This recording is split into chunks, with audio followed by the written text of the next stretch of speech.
ಸ್ನೇಹಿತರೆ ನಮಸ್ಕಾರ. ಮೋದಿ ಮತ್ತು ಅಮಿತ್ ಶಾ ಅವರೇ, ನಿಮ್ಮವರು ಯಾಕೆ ಹೆದರ್ತಾ ಇದ್ದಾರೆ? ಆ ನಿಮ್ಮವರು ಅಂದರೆ ಏನು ಅಂತ ನಾನು ಹೇಳ್ತೀನಿ. ಯಾಕೆ ಹೆದರ್ತಾ ಇದ್ದಾರೆ ಅಂತಂದರೆ, ನಾವು ಕೇಳುವ ಪ್ರಶ್ನೆಗಳಿಗೆ ಅವ್ರ ಹತ್ರ ಉತ್ತರ ಇಲ್ಲದೇ ಇರೋದ್ರಿಂದ ಹೆದರ್ತಾ ಇದ್ದಾರೆ. ನಾವು ಏನು ಪ್ರಶ್ನೆ ಕೇಳಿದ್ದೀವಿ ಅನ್ನೋದನ್ನು, ಕೆಲವು ಸ್ಯಾಂಪಲ್ ಪ್ರಶ್ನೆಗಳನ್ನ ನಾನು ಈ ವಿಡಿಯೋದಲ್ಲಿ ನಿಮ್ಮ ಮುಂದೆ ಇಡ್ತೀನಿ.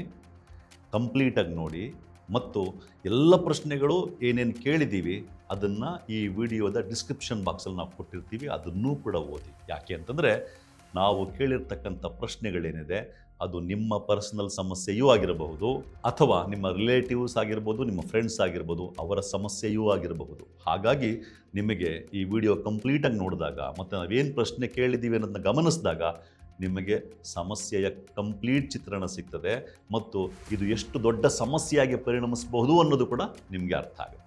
ಮೊದಲನೇದಾಗಿ, ನಾನು ಈ ವಿಡಿಯೋದಲ್ಲಿ ನಿಮ್ಮವರು ಅಂದರೆ ಯಾರನ್ನು ಹೇಳ್ತಾ ಇದ್ದೀನಿ? ನಾನು ಹೇಳ್ತಾ ಇರ್ತಕ್ಕಂಥದ್ದು ನಿಮ್ಮವರು ಅಂದರೆ ಎಲೆಕ್ಷನ್ ಕಮಿಷನ್ ಆಫ್ ಇಂಡಿಯಾದವರು. ಅವರನ್ನು ನಾನು ಮೋದಿ ಮತ್ತು ಅಮಿತ್ ಶಾಗೆ ಸೇರಿದವರು, ಅಥವಾ ಮೋದಿ ಮತ್ತು ಅಮಿತ್ ಶಾ ಹೇಳಿದಂತೆ ಎಲೆಕ್ಷನ್ ಕಮಿಷನ್ ಕೇಳ್ತಾ ಇರೋದ್ರಿಂದ ನಾನು ಎಲೆಕ್ಷನ್ ಕಮಿಷನ್ ಅವ್ರನ್ನ ಮೋದಿ ಅಮಿತ್ ಶಾ ಹೇಳಿದಂತೆ ಕೇಳುವವರು. ಹಾಗಾಗಿ ಮೋದಿ ಮತ್ತು ಅಮಿತ್ ಶಾ ಅವರೇ, ನಿಮ್ಮವರು ಯಾಕೆ ಹೆದರ್ತಾ ಇದ್ದಾರೆ ಅಂತ ಕೇಳ್ತಾ ಇದ್ದೀನಿ. ಯಾಕೆ ಎಲೆಕ್ಷನ್ ಕಮಿಷನ್ ಮೋದಿ ಮತ್ತು ಅಮಿತ್ ಶಾಗೆ ಸೇರಿದಂತೆ ನಡೆಸ್ತಾ ಇದೆ? ಯಾಕೆ ಈ ಮಾತನ್ನು ಹೇಳ್ತಾ ಇದ್ದೀನಿ ಅಂತ ನಿಮಗೆ ಅನೇಕರಿಗೆ ಗೊತ್ತಿರ್ತದೆ. ಸುಪ್ರೀಂ ಕೋರ್ಟ್ ಒಂದು ತೀರ್ಪು ಕೊಡುತ್ತೆ. ಏನಂತ ತೀರ್ಪು ಕೊಡುತ್ತೆ?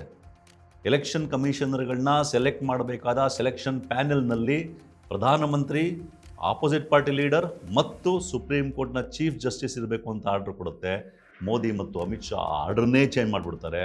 ಚೇಂಜ್ ಮಾಡಿಬಿಟ್ಟು ಸೆಲೆಕ್ಷನ್ ಕಮಿಟಿಯಿಂದ ಚೀಫ್ ಜಸ್ಟಿಸ್ ಆಫ್ ಸುಪ್ರೀಂ ಕೋರ್ಟ್ನೇ ತೆಗೆದುಹಾಕ್ಬಿಟ್ಟು ಸೆಲೆಕ್ಷನ್ ಪ್ಯಾನಲ್ನಲ್ಲಿ ಪ್ರಧಾನಮಂತ್ರಿ, ಒಬ್ಬ ಕ್ಯಾಬಿನೆಟ್ ಮಿನಿಸ್ಟ್ರು ಮತ್ತು ಆಪೋಸಿಷನ್ ಪಾರ್ಟಿ ಲೀಡರ್ ಇರಬೇಕು ಅಂತ ಮಾಡ್ತಾರೆ. ಅದು ಮಾಡಿದಾಗಲಿಂದ ಸೆಲೆಕ್ಷನ್ ಪ್ಯಾನಲ್ನಲ್ಲಿ ಇರ್ತಕ್ಕಂಥದ್ದು ಮೋದಿ, ಅಮಿತ್ ಶಾ ಮತ್ತು ರಾಹುಲ್ ಗಾಂಧಿ. ಸಹಜವಾಗಿ ಮೋದಿ ಮತ್ತು ಅಮಿತ್ ಶಾ ಯಾರನ್ನು ಸೆಲೆಕ್ಟ್ ಮಾಡಬೇಕು ಅಂದ್ಕೊಳ್ತಾರೋ ಅವರೇ ಸೆಲೆಕ್ಟ್ ಆಗ್ತಾರೆ. ಈಗ ಚೀಫ್ ಎಲೆಕ್ಷನ್ ಕಮಿಷನರ್ ಆಗಿರ್ತಕ್ಕಂಥ ಜ್ಞಾನೇಶ್ ಕುಮಾರು ಹಾಗೆ ಸೆಲೆಕ್ಟ್ ಆಗಿರೋದು. ಅಂದರೆ ತಾವು ಹೇಳಿದಂತೆ ಕೇಳುವವರನ್ನು ಸೆಲೆಕ್ಟ್ ಮಾಡುವಂಥ ಅಧಿಕಾರವನ್ನು ತಮಗೆ ತಾವೇ ಕೊಟ್ಟುಕೊಂಡಿದ್ದಾರೆ ಮೋದಿ ಮತ್ತು ಅಮಿತ್ ಶಾ ಅವರು, ಸುಪ್ರೀಂ ಕೋರ್ಟ್ನ ತೀರ್ಪನ್ನೇ ಚೇಂಜ್ ಮಾಡಿ.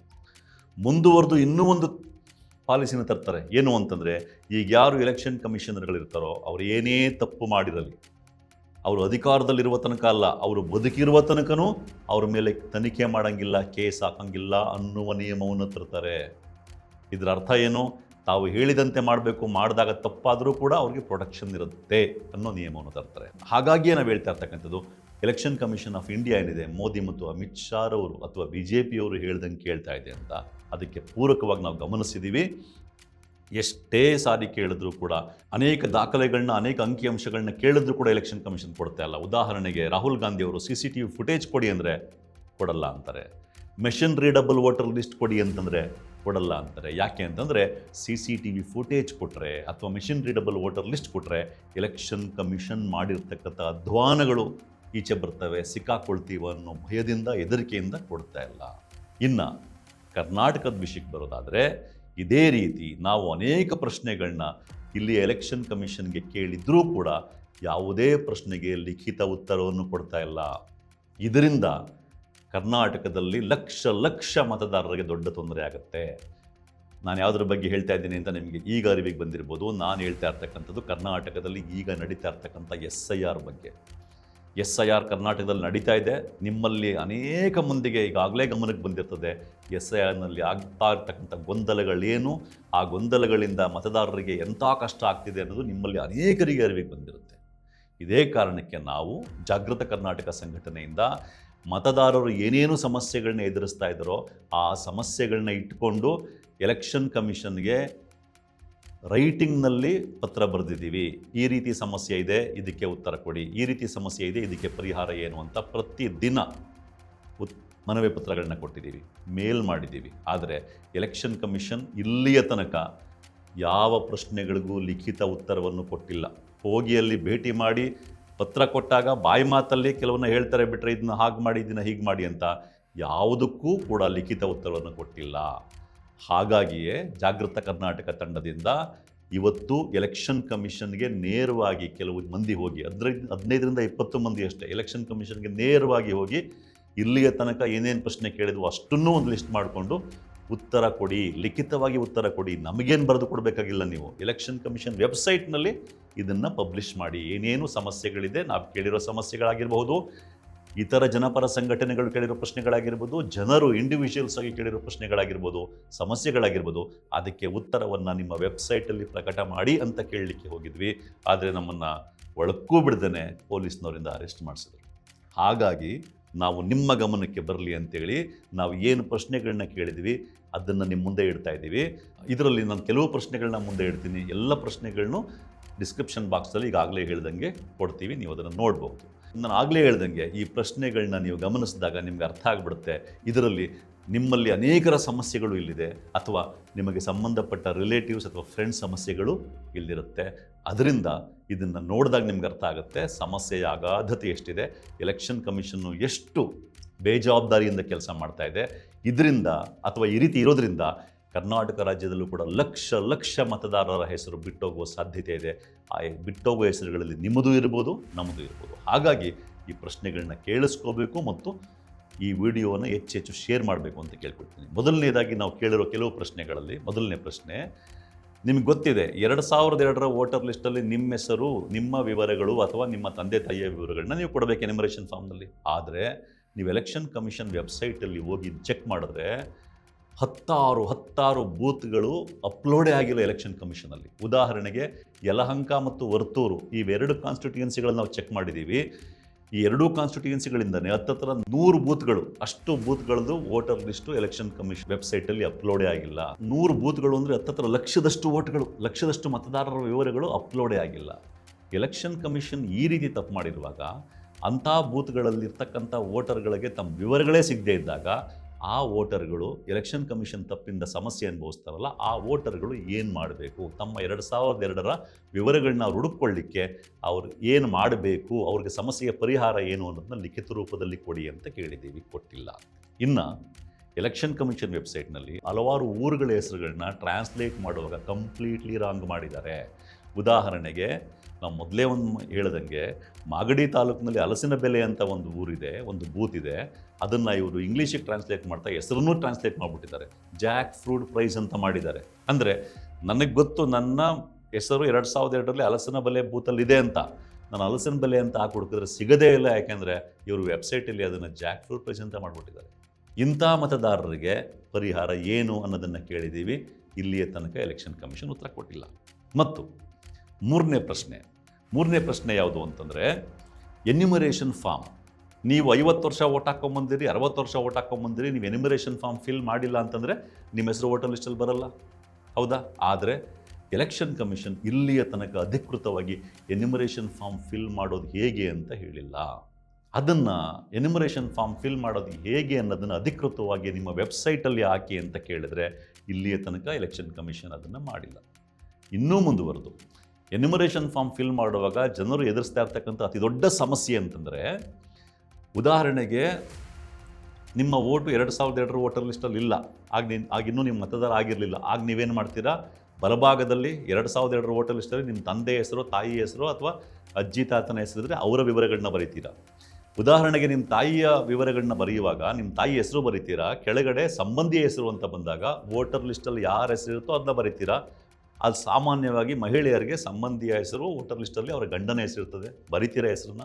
ಕೆಳಗಡೆ ಸಂಬಂಧ ಅಂತ ಬಂದಾಗ ಏನಾಗಿದೆ, ಏನು ಬರೀಬೇಕು ಅಂತ ಗೊತ್ತಿಲ್ಲ ಮತದಾರರಿಗೆ. ನಿಮಗೆ ಅವ್ರ ಹೆಂಗೆ ಸಂಬಂಧ ಅಂತನೋ ಅಥವಾ ನಿಮ್ಮ ತಾಯಿಗೆ ಅವ್ರ ಹೆಂಗೆ ಸಂಬಂಧ ಅಂತನೋ ಏನು ಅಂತ ಕನ್ಫ್ಯೂಷನ್ ಇದೆ.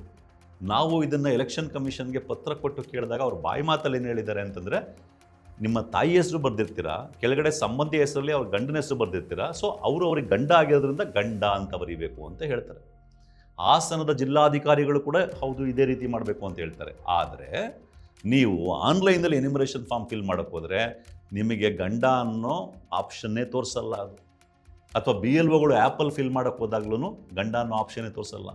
ಇಂಥ ಒಂದು ಸಂದರ್ಭದಲ್ಲಿ ಸ್ಪಷ್ಟತೆ ಯಾಕಿನ್ನೂ ಕೊಟ್ಟಿಲ್ಲ? ಲಿಖಿತವಾಗಿ ವೆಬ್ಸೈಟಲ್ಲಿ ಏನಾದರೂ ಅನೌನ್ಸ್ ಮಾಡಬೇಕಲ್ವಾ ನೀವು, ಇದು ಸ್ಪಷ್ಟವಾಗಿ ಆ ಸಂಬಂಧ ಅನ್ನೋದ್ರಲ್ಲಿ ಏನು ಬರೀಬೇಕು ಅಂತ. ಅದನ್ನ ಇಲ್ಲಿ ತನಕ ಮಾಡಿಲ್ಲ ನೀವು. ಮತ್ತು 4ನೇ ಪ್ರಶ್ನೆ, BLOಗಳು ಈಗಾಗಲೇ ಮ್ಯಾಪಿಂಗ್ ಮಾಡ್ಕೊಂಡಿದ್ದಾರೆ. BLOಗಳು ಮ್ಯಾಪಿಂಗ್ ಏನು ಈಗಾಗಲೇ ಮಾಡ್ಕೊಂಡಿದ್ದಾರೋ SIR ಪ್ರೋಸೆಸ್ ಶುರು ಆಗೋಕ್ಕೂ ಮೊದಲೇ ಅಥವಾ ಎನ್ಯುಮರೇಷನ್ ಫಾರ್ಮ್ ಕೊಡೋಕ್ಕೂ ಮೊದಲೇ ಏನು ಮ್ಯಾಪಿಂಗ್ ಮಾಡ್ಕೊಂಡಿದ್ದಾರೋ ಮ್ಯಾಪಿಂಗ್ ಮಾಡ್ಕೊಂಡಿರೋದನ್ನೇ ಅವರು ಅಪ್ಲೋಡ್ ಮಾಡೋದಾದರೆ ಎನ್ಯುಮರೇಷನ್ ಫಾರ್ಮ್ ಯಾಕೆ ಫಿಲ್ ಮಾಡಿಸ್ಬೇಕಾಗಿತ್ತು? ಏನಾಗಿದೆ ಹಲವಾರು ಕಡೆಗಳಲ್ಲಿ ಅಂತಂದರೆ BLOಗಳು ಏನು ಮ್ಯಾಪಿಂಗ್ ಮಾಡ್ಕೊಂಡಿದ್ದಾರೋ ಅದನ್ನೇ ಎನ್ಯುಮರೇಷನ್ ಫಾರ್ಮಲ್ಲೂ ಫಿಲ್ ಮಾಡಿಸ್ತಾ ಇದ್ದಾರೆ ಅಥವಾ ಕೆಲವೊಮ್ಮೆ ಫಿಲ್ ಮಾಡಿಕೊಡ್ತಾ ಇದ್ದಾರೆ. ಆ ಮ್ಯಾಪಿಂಗಲ್ಲಿ ತಪ್ಪಾಗಿದ್ದರೆ ಇಡೀ ಎನ್ಯುಮರೇಷನ್ ಫಾರ್ಮೇ ತಪ್ಪಾಗ್ತಾ ಇದೆ. ನೀವು ಇಲ್ಲಿಯ ತನಕ BLOಗಳು ಈ ಮೊದಲು ಮಾಡಿಕೊಂಡಿದ್ದ ಮ್ಯಾಪಿಂಗ್ ಏನಿದೆ ಅದಕ್ಕೂ ಎನ್ಯುಮರೇಷನ್ ಫಾರ್ಮಲ್ಲಿ ಏನು ಫಿಲ್ ಮಾಡಬೇಕು ಅದನ್ನೇ ಫಿಲ್ ಮಾಡಬೇಕಾ ಅಥವಾ ಬೇರೆ ಏನು ಫಿಲ್ ಮಾಡಬೇಕು ಅನ್ನೋದನ್ನು ಇಲ್ಲಿಯ ತನಕ ಲಿಖಿತವಾಗಿ ಹೇಳಿಲ್ಲ. ಈಗ ಹೇಳದೇ ಇರೋದ್ರಿಂದ ಅನೇಕ ಕಡೆಗಳಲ್ಲಿ ಇದು ದೊಡ್ಡ ತಪ್ಪಾಗ್ತಾ ಇದೆ. BLOಗಳೇ ತಪ್ಪಾಗಿ ತುಂಬ್ತಾ ಇದ್ದಾರೆ. ಇದರಲ್ಲಿ BLOಗಳು ತಪ್ಪಿಲ್ಲ, BLOಗಳಿಗೆ ಟ್ರೈನಿಂಗ್ ಕೊಡದೇ ಇರೋ ಎಲೆಕ್ಷನ್ ಕಮಿಷನ್ದು ತಪ್ಪಾಗ್ತದೆ. ಇನ್ನು ಈ ರಾಜ್ಯದಲ್ಲಿ ಅನೇಕ ದೇವದಾಸಿಯರಿದ್ದಾರೆ. ದೇವದಾಸಿಯರ ಮಕ್ಕಳಿಗೆ ತಂದೆ ಯಾರು ಅಂತ ಗೊತ್ತಿರಲ್ಲ, ಅದನ್ನ ಹೇಳೋಕ್ಕೂ ಆಗಲ್ಲ. ಅಂಥ ದೇವದಾಸಿಯರ ಮಕ್ಕಳು 2002 ಆದಮೇಲೆ ಹುಟ್ಟಿದರೆ ಅಥವಾ 1987 ಆದಮೇಲೆ ಇಟ್ಟಿದ್ರೆ 2002ರಲ್ಲಿ ಅವ್ರ ತಂದೆದು ಡೀಟೇಲ್ಸ್ ಕೊಡಬೇಕಾಗ್ತದೆ. ನಿಮ್ಮನ್ನು ಬಂದು ಕೇಳಿದಾಗ ಎಲೆಕ್ಷನ್ ಕಮಿಷನ್ಗೆ ನೀವೇನು ಹೇಳ್ತೀರಾ? ಅಂಥ ಕಡೆಗಳಲ್ಲಿ ನಾಟ್ ಅವೈಲಬಲ್ ಅಂತ NA ಅಂತ ಬರೆದುಬಿಡಿ ಅಂತ ಹೇಳ್ತೀರಾ. ಇದನ್ನು ನೀವು ನಿಮ್ಮ BLOಗಳಿಗೆ ಯಾಕೆ ಅಧಿಕೃತವಾಗಿ ಹೇಳಿಲ್ಲ? ಅಧಿಕೃತವಾಗಿ ಹೇಳದೇ ಇರೋದ್ರಿಂದ BLOಗಳು ಅಂಥ ಒಂದು ದೇವದಾಸಿಯರ ಮಕ್ಕಳ ವಿಷಯ ಬಂದಾಗ ಅದನ್ನು ರಿಜೆಕ್ಟ್ ಮಾಡ್ತಾ ಇದ್ದಾರೆ. ಇದು ಆಗಲ್ಲ ಅಂತ ಹೇಳ್ತಾ ಇದ್ದಾರೆ. ನಿಮ್ಮ ತಪ್ಪಿಗೆ ದೇವದಾಸಿಯರ ಮಕ್ಕಳು ಯಾಕೆ ಹೊಣೆ ಹೊರಬೇಕು? ಇನ್ನು ಕೆಲವ್ರಿಗೆ ಏನಾಗಿದೆ ಅಂತಂದರೆ 2024ರ ವೋಟರ್ ಲಿಸ್ಟಲ್ಲಿ 2025ರ ವೋಟರ್ ಲಿಸ್ಟಲ್ಲಿ ಅವರ ಹೆಸರಿದೆ, ಆಗ ಓಟು ಹಾಕಿದ್ದಾರೆ. ಅವ್ರ ಮನೆಯವರಿಗೆಲ್ಲ ಎನ್ಯುಮರೇಷನ್ ಫಾರ್ಮ್ ಬಂದಿದೆ, ಯಾರೋ ಒಬ್ಬರದ್ದು ಎನ್ಯುಮರೇಷನ್ ಫಾರ್ಮ್ ಬಂದಿರಲ್ಲ. ಅಂಥವ್ರಿಗೆ ಏನು ಹೇಳ್ತಾ ಇದ್ದಾರೆ ಅಂತಂದರೆ ಏನು ತೊಂದರೆ ಇಲ್ಲ, ನೀವು ಫಾರ್ಮ್ ನಂಬರ್ 6 ಕೊಟ್ಬಿಡಿ ಅಂತ. ಅಂದರೆ ಚುನಾವಣಾ ಆಯೋಗ ಮಾಡಿರೋ ತಪ್ಪಿಗೆ ಅವ್ರು ಯಾಕೆ ಒಂದು ಅಡಿಷನಲ್ ಕೆಲಸ ಮಾಡಬೇಕು? ಈ ಪ್ರಶ್ನೆ ಕೇಳಿದ್ದೀವಿ. ಇಲ್ಲಿ ತನಕಲೂ ನೀವು ಲಿಖಿತವಾಗಿ ಉತ್ತರ ಕೊಟ್ಟಿಲ್ಲ. ಇನ್ನು ಈ ರಾಜ್ಯದಲ್ಲಿ, ದೇಶದಲ್ಲಿ ಅನೇಕ ಮಂದಿ ತಮ್ಮ ತಂದೆ ತಾಯಿಗಳನ್ನ ವಿವರಗಳನ್ನ ಸರಿಯಾಗಿ ಕೊಡೋಕ್ಕಾಗದೇ ಇರೋ ರೀತಿ ಇದ್ದಾರೆ. ಉದಾಹರಣೆಗೆ ಅಂತರ್ಜಾತಿ ವಿವಾಹ ಆದವರು ಇರ್ಬೋದು, ಲೈಂಗಿಕ ಅಲ್ಪಸಂಖ್ಯಾತರಿರ್ಬೋದು, ಲೈಂಗಿಕ ಕಾರ್ಯಕರ್ತೆಯರಿರ್ಬೋದು, ಇವರೆಲ್ಲರೂ ಸೇರಿ ಲಕ್ಷಾಂತರ ಜನ ಆಗ್ತಾರೆ. ಇವ್ರಿಗೆ ಅವರ ತವರು ಮನೆಗೆ ಹೋಗಿ ತಂದೆ ತಾಯಿಗಳ ವಿವರಗಳನ್ನ ತಗೊಳ್ಳುವಂಥ ಪರಿಸ್ಥಿತಿಯಲ್ಲಿ ಇರಲ್ಲ. ಇಂಥ ಪರಿಸ್ಥಿತಿಯಲ್ಲಿರೋರಿಗೆ ಯಾವ ರೀತಿ ಅವ್ರ ಓಟ್ಗಳನ್ನ ಉಳಿಸ್ಕೋಬೇಕು ಅನ್ನೋದಕ್ಕೆ ಎಲೆಕ್ಷನ್ ಕಮಿಷನ್ನು ಇಲ್ಲಿಯ ತನಕ ಯಾಕೆ ಯಾವುದೇ ಒಂದು ಗೈಡ್ಲೈನ್ಸ್ನ ಕೊಟ್ಟಿಲ್ಲ? ಯಾಕೆ ಅಂತಂದರೆ ಎಲೆಕ್ಷನ್ ಕಮಿಷನ್ ಕ್ಲಿಯರಾಗಿ ನೋಟಿಫಿಕೇಷನ್ ಹೇಳುತ್ತೆ, ಯಾವುದೇ ಅರ್ಹ ಮತದಾರ ಮತವನ್ನು ಕಳ್ಕೋಬಾರ್ದು, ಪ್ರತಿಯೊಬ್ಬ ಅರ್ಹ ಮತದಾರರ ಮತವನ್ನು ಉಳಿಸ್ಕೋಬೇಕು ಅನ್ನೋದು ನಮ್ಮ ಧ್ಯೇಯ, ಅದು ನಮ್ಮ ಅದೇ ರೀತಿ ನಾವು ಕೆಲಸ ಮಾಡ್ತೀವಿ ಅಂತ ಎಲೆಕ್ಷನ್ ಕಮಿಷನ್ ನೋಟಿಫಿಕೇಷನ್ ಹೇಳ್ತೀರಾ ನೀವು. ಆದರೆ ಈ ರೀತಿ ಅನಾನುಕೂಲ ಇರತಕ್ಕಂಥವ್ರಿಗೆ ಅವರ ಓಟನ್ನು ಉಳಿಸಿಕೊಳ್ಳುವುದು ಹೇಗೆ ಅಂತ ಯಾಕೆ ಗೈಡ್ಲೈನ್ಸನ್ನು ಕೊಟ್ಟಿಲ್ಲ? ಅದೇ ರೀತಿ ಅಲೆಮಾರಿ ಸಮುದಾಯದವರು ಲಕ್ಷಾಂತರ ಜನ ಇದ್ದಾರೆ ಈ ರಾಜ್ಯದಲ್ಲಿ. 2002ರಲ್ಲಿ ಅವರ ತಂದೆ ತಾಯಿಯ ವಿವರಗಳಿಲ್ಲ ಮತ್ತು ಅದು ಸಿಗೋದು ಅಷ್ಟು ಈಸಿ ಇಲ್ಲ, ಅವ್ರಿಗೆ ದಾಖಲೆಗಳು ಸರಿಯಾಗಿ ಸಿಗಲ್ಲ. ಇಂಥ ಅಲೆಮಾರಿ ಸಮುದಾಯದವರು ಅವರ ಓಟನ್ನು ಉಳಿಸ್ಕೋಬೇಕು ಅಂದರೆ ಏನು ಮಾಡಬೇಕು? ಆ ಗೈಡ್ಲೈನ್ಸ್ನ ಇಲ್ಲಿ ತನಕ ಯಾಕೆ ನೀವು ಲಿಖಿತವಾಗಿ ಕೊಟ್ಟಿಲ್ಲ? ನಾವು ಪದೇ ಪದೇ ಪತ್ರ ಕೊಟ್ಟು ಕೇಳಿದರೂ ಕೂಡ ಯಾಕೆ ನಿಮ್ಮ ವೆಬ್ಸೈಟ್ನಲ್ಲಿ ಆಗ್ತಾ ಇಲ್ಲ? ಯಾಕೆ ಅಂತ ನೋಡಿ, ಯಾರೇ ಒಬ್ಬ ವ್ಯಕ್ತಿ ಅಲೆಮಾರಿ ಸಮುದಾಯಕ್ಕೆ ಸೇರಿರಲಿ, ಲೈಂಗಿಕ ಅಲ್ಪಸಂಖ್ಯಾತರಾಗಿರಲಿ, ಲೈಂಗಿಕ ಕಾರ್ಯಕರ್ತರಾಗಿರಲಿ, ಅಂತರ್ಜಾತಿ ವಿವಾಹ ಆಗಿರಲಿ, ದೇವದಾಸಿಯ ಮಕ್ಕಳಾಗಿರಲಿ, ಅವರು ಭಾರತದ ಪ್ರಜೆಗಳು ಮತ್ತು 18 ವರ್ಷ ಆಗಿದೆ ಅಂದಾಗ ಅವರು ಅರ್ಹ ಮತದಾರರು, ಅವರ ಹೆಸರು ವೋಟರ್ ಲಿಸ್ಟಲ್ಲಿ ಬರಬೇಕು. ಆದರೆ ನಿಮ್ಮ ನಿಯಮಗಳ ಪ್ರಕಾರ ಹೋದರೆ ಅವರ ಹೆಸರು ವೋಟರ್ ಲಿಸ್ಟಲ್ಲಿ ಬರಲ್ಲ. ಯಾಕೆಂದರೆ 2002 ವಿವರ ಸಿಗಲ್ಲ, ಅವ್ರ ತಂದೆ ತಾಯಿ ಸಿಗಲ್ಲ ಮತ್ತು ಅವ್ರಿಗೆ ದಾಖಲೆಗಳು ಕೊಡೋಕ್ಕಾಗಲ್ಲ. ಆದರೆ ಅವ್ರು ಭಾರತದ ಪ್ರಜೆಗಳು, ಅವ್ರು ವೋಟರ್ ಲಿಸ್ಟಲ್ಲಿ ಹೆಸರು ಇರಬೇಕಾಗ್ತದೆ. ಅದಕ್ಕೇನು ಕ್ರಮ ತಗೊಂಡಿದ್ದೀರಾ ಅನ್ನೋದಕ್ಕೆ ನೀವು ಇಲ್ಲಿ ತನಕ ಯಾವುದೇ ಒಂದು ಲಿಖಿತ ಉತ್ತರವನ್ನು ಕೊಟ್ಟಿಲ್ಲ. ಕೇಳಿದಾಗ ವೆಬ್ಸೈಟಲ್ಲೂ ಕೂಡ ಅದ್ರ ಬಗ್ಗೆ ಯಾವುದೇ ಗೈಡ್ಲೈನ್ಸ್ ಇಲ್ಲ. ಇನ್ನು ರಾಜ್ಯ ಸರ್ಕಾರ ಇತ್ತೀಚೆಗೆ ಏನು ಮಾಡಿದೆ, ಪರ್ಮನೆಂಟ್ ರೆಸಿಡೆನ್ಸ್ ಸರ್ಟಿಫಿಕೇಟ್, ಶಾಶ್ವತ ನಿವಾಸಿ ದೃಢೀಕರಣ ಪತ್ರವನ್ನು ಕೊಡೋ ಪ್ರೋಸೆಸ್ಸನ್ನು ಒಂದು ಸ್ವಲ್ಪ ಸರಳೀಕರಣಗೊಳಿಸಿದೆ. ಇದ್ರ ಬಗ್ಗೆ ನಾವು ನಿಮ್ಮನ್ನು ಬಂದು ಕೇಳಿದಾಗ ನೀವು ಹೇಳಿದ್ರಿ ಈ PRC ಏನು ರಾಜ್ಯ ಸರ್ಕಾರ ಕೂಡ ಕೊಟ್ಟಿದೆಯೋ ಅದು ಅಪ್ಲೈ ಆಗುತ್ತೋ ಇಲ್ವೋ ಅನ್ನೋದನ್ನು ಕರಡು ಮತದಾರ ಪಟ್ಟಿ ಪ್ರಕಟ ಆದಮೇಲೆ ಹೇಳ್ತೀವಿ ಅಂತ ಬಾಯ್ಮಾತಲ್ಲಿ ಹೇಳಿದರೆ ಹೊರತು ಇಲ್ಲಿಯ ತನಕ ಅದ್ರ ಬಗ್ಗೆ ಅಧಿಕೃತವಾಗಿ ನೀವು ಲಿಖಿತವಾಗಿ ವೆಬ್ಸೈಟಲ್ಲೂ ಕೂಡ ಏನು ಪಬ್ಲಿಷ್ ಮಾಡಿಲ್ಲ, ಅದ್ರ ಬಗ್ಗೆ ಮಾತಾಡಿಲ್ಲ. ನಿಮ್ಮ ಆಫೀಸ್ ಏನಿದೆ, ನಿಮ್ಮ ಆಫೀಸಿಂದ ವಿಧಾನಸೌಧ 500 ಮೀಟರ್ ದೂರದಲ್ಲಿದೆ. ಅಲ್ಲಿ ಹೋಗಿ ನೀವು ಅಲ್ಲಿ ಯಾವುದಾದ್ರು ತಪ್ಪಾಗಿದ್ದರೆ PRC ಇದರಲ್ಲಿ ಅದನ್ನ ಮಾಡಿಫೈ ಮಾಡಿಸೋ, ಮತ್ತೊಂದು ಮಾಡಿಸೋ, ಅಥವಾ ಸರಿಯಾಗಿದ್ದರೆ ಈಗಲೇ ಹೌದು ಈ PRC permanent residence certificate apply ಆಗುತ್ತೆ ಅಂತ ಯಾಕೆ ಹೇಳ್ತಾ ಇಲ್ಲ? ಅದಕ್ಕೆ ಕರಡು ಮತದಾರ ಪಟ್ಟಿ ಬರೋ ತನಕ ಯಾಕೆ ಕಾಯಬೇಕು? ಈಗೇನಾಗ್ತದೆ, ಅನೇಕರು ಬೇರೆ ದಾಖಲೆಗಳನ್ನ ಹೊಂದಿಸುವಂಥ ಸಾಧ್ಯತೆ ಇದ್ದಾಗಲೂ ಕೂಡ PRC ಸಿಗುತ್ತೆ, ನಾವು ಎಷ್ಟೋ ವರ್ಷಗಳಿಂದ ಇದೇ ಊರಲ್ಲಿ ಇದೇ ಮನೇಲಿದ್ದೀವಿ ಅಂತ ಇದ್ದಾಗ PRC ಮಾಡಿಸ್ಕೊಳ್ತಾರೆ. ಅಂಥ PRC ಮಾಡಿಸ್ಕೊಂಡಿದ್ದವರು ನೀವು ಕರಡು ಮತದಾರ ಪಟ್ಟಿ ಪ್ರಕಟ ಆದಮೇಲೆ ಇದಾಗಲ್ಲ, ಅಪ್ಲೈ ಆಗಲ್ಲ ಅಂತ ಹೇಳಿದ್ರೆ ಅವ್ರಿಗೆ ತೊಂದರೆ ಆಗಲ್ವಾ? ಇಂಥ ಸಣ್ಣ ವಿಷಯವನ್ನು ಸ್ಪಷ್ಟಪಡಿಸಲಿಕ್ಕೆ ನಿಮಗೇನು ತೊಂದರೆ? ಈ ರೀತಿ ಅನೇಕ ಪ್ರಶ್ನೆಗಳನ್ನು ನಾವು ಎಲೆಕ್ಷನ್ ಕಮಿಷನ್ ಮುಂದೆ ಇಟ್ಟಿದ್ದೀವಿ, ಮನವಿ ಪತ್ರ ಕೊಟ್ಟಿದ್ದೀವಿ, ಇಲ್ಲಿ ತನಕ ಉತ್ತರ ಕೊಟ್ಟಿಲ್ಲ. ಇನ್ನೊಂದು ಮುಖ್ಯ ವಿಷಯ ಇದೆ, ಲಾಜಿಕಲ್ ಡಿಸ್ಕ್ರಿಪೆನ್ಸಿ ಅಪ್ಲೈ ಮಾಡ್ತಾರೋ ಕರ್ನಾಟಕಕ್ಕೆ ಮಾಡಲು ಅಂತ ಸರಿಯಾಗಿ ಹೇಳ್ತಾ ಇಲ್ಲ. ಯಾವ ರೀತಿಯ ಲಾಜಿಕಲ್ ಡಿಸ್ಕ್ರಿಪೆನ್ಸಿಗಳು ಅಂತ ಹೇಳ್ತಾ ಇಲ್ಲ. ಏನೂ ಹೇಳ್ದೇನೆ ಇದ್ದಕ್ಕಿದ್ದಂಗೆ ಕರಡು ಮತದಾರ ಪಟ್ಟಿ ಪ್ರಕಟ ಆದಮೇಲೆ ಲಕ್ಷಾಂತರ ಜನಕ್ಕೆ ನೋಟಿಸ್ ಕಳಿಸಿದ್ರೆ ಮತದಾರರು ಏನು ಮಾಡಬೇಕು?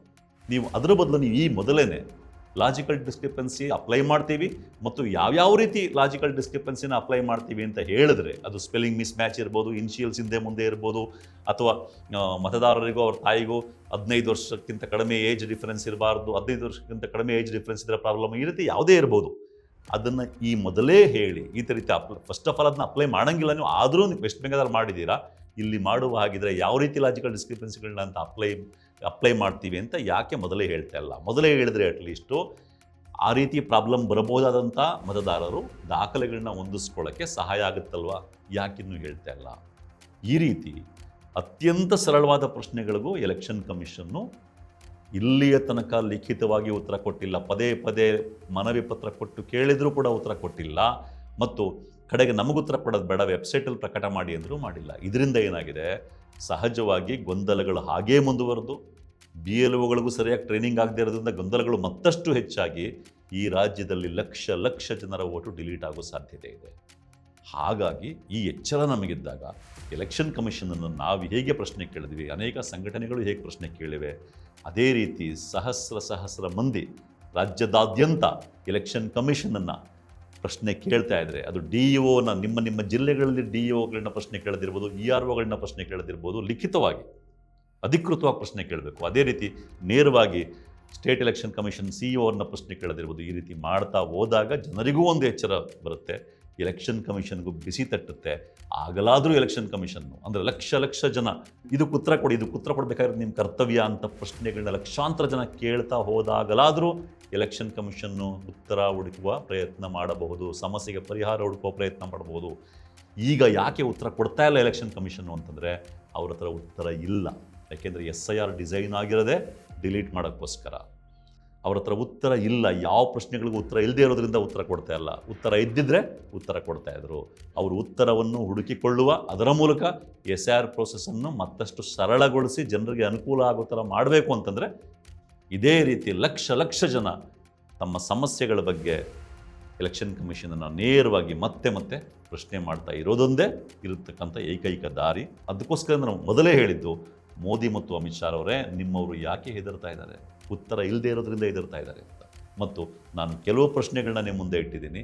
ನಾವು ಕೇಳಿರ್ತಕ್ಕಂಥ ಎಲ್ಲ ಪ್ರಶ್ನೆಗಳು ನಾನು ಮೊದಲೇ ಹೇಳ್ದಂಗೆ ಡಿಸ್ಕ್ರಿಪ್ಷನ್ ಬಾಕ್ಸಲ್ಲಿದೆ, ನೋಡಿ. ಆ ಪ್ರಶ್ನೆಗಳಲ್ಲಿ ನಿಮ್ಮ ಅನೇಕರ ಸಮಸ್ಯೆಗಳು ಅಡಗಿರ್ಬೋದು, ಅಥವಾ ನಿಮ್ಮ ಫ್ರೆಂಡ್ಸ್ ರಿಲೇಟಿವ್ಸ್ ಸಮಸ್ಯೆಗಳು ಕೂಡ ಅಡಗಿರ್ಬೋದು. ಅದನ್ನು ನೋಡೋದ್ರ ಮೂಲಕ ನಿಮಗೆ ಈ ಸಮಸ್ಯೆಯ ಅಗಾಧತೆ ಮತ್ತು ಕ್ರೂರ ವಾಸ್ತವ ಅರ್ಥ ಆಗ್ಬೋದು. ಅರ್ಥ ಆದಾಗ ಹೆಚ್ಚಿನ ಸಂಖ್ಯೆಯಲ್ಲಿ ಪ್ರಶ್ನೆಗಳನ್ನ ಕೇಳ್ತೀವಿ ನಾವು. ಆಗಲಾದರೂ ಅವರಿಂದ ಉತ್ತರ ಪಡೆಯುವ, ಸಮಸ್ಯೆಗೆ ಪರಿಹಾರ ಪಡೆಯುವ ದಾರಿ ತೆರೆದುಕೊಳ್ಬೋದು. ನಮಸ್ಕಾರ. ಮತ್ತಷ್ಟು ವಿಶೇಷ ವಿಡಿಯೋಗಳನ್ನು ನೋಡಲು ಮತ್ತು ಹೊಸ ವಿಡಿಯೋಗಳ ಬಗ್ಗೆ ತಿಳಿಯಲು ಈ ದಿನ .com ಯೂಟ್ಯೂಬ್ ಚಾನೆಲ್ ಸಬ್ಸ್ಕ್ರೈಬ್ ಮಾಡಿ ಮತ್ತು ಬೆಲ್ ಐಕಾನ್ ಕ್ಲಿಕ್ ಮಾಡಿ.